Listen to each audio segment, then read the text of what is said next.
And the reason gold is so important, gold and silver, is because gold and silver is God's money. It's money made by God. And then in 1971, the U.S. government, under President Nixon, took God's money and turned it into man-made money. Never in the history of the world, this is the thing, never in the history of the world has this ever happened. In 1971, the U.S. and Nixon convinced the entire world to replace gold and silver with paper money.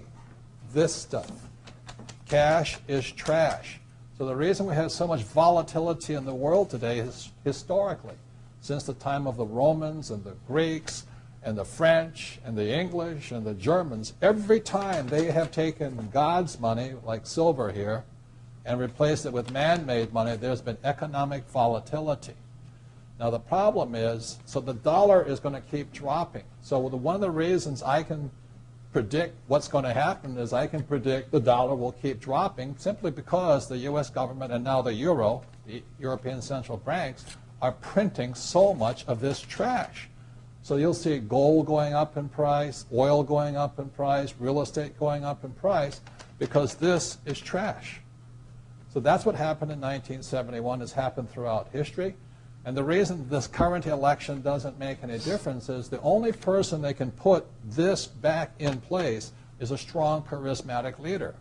People like Julius Caesar, Napoleon. That's why they were such great leaders, was they actually replaced this with this. Unfortunately, we do not have that person among the candidates. I know Ron Paul, philosophically, I agree with him as closely as possible, but unfortunately I don't think Ron Paul has the chutzpah, as my Jewish friends would say, to change this whole thing. So there will be more this printed than ever before, which means the dollar keeps coming down and other things keep going up. And that's really what's going to happen. It's predictable. And eventually this will go to its true worth, zero. So all of you savers out there and people trying to save this trash, you're going to lose big time. To me, I've been saying this for a number of years now, silver is the biggest opportunity I have ever seen, bigger than real estate, bigger than anything else. And silver, as we're talking today, 2008, is about $15 an ounce. Mm-hmm. There's less than 10-year supply worth of silver on planet Earth. The difference between gold and silver is gold is hoarded, silver is consumed. Silver is an industrial precious metal.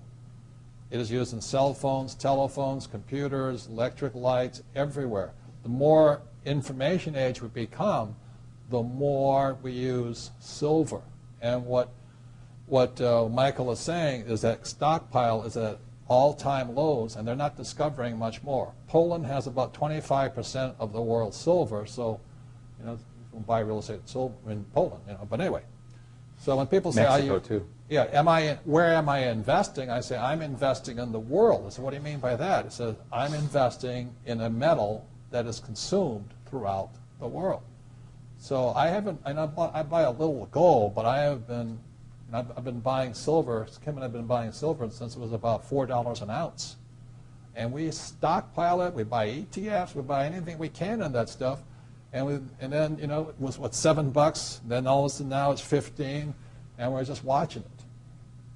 It is not crystal ball. You know, it is not about, you know, the stuff on television. It is pure supply, demand, economics, fundamentals.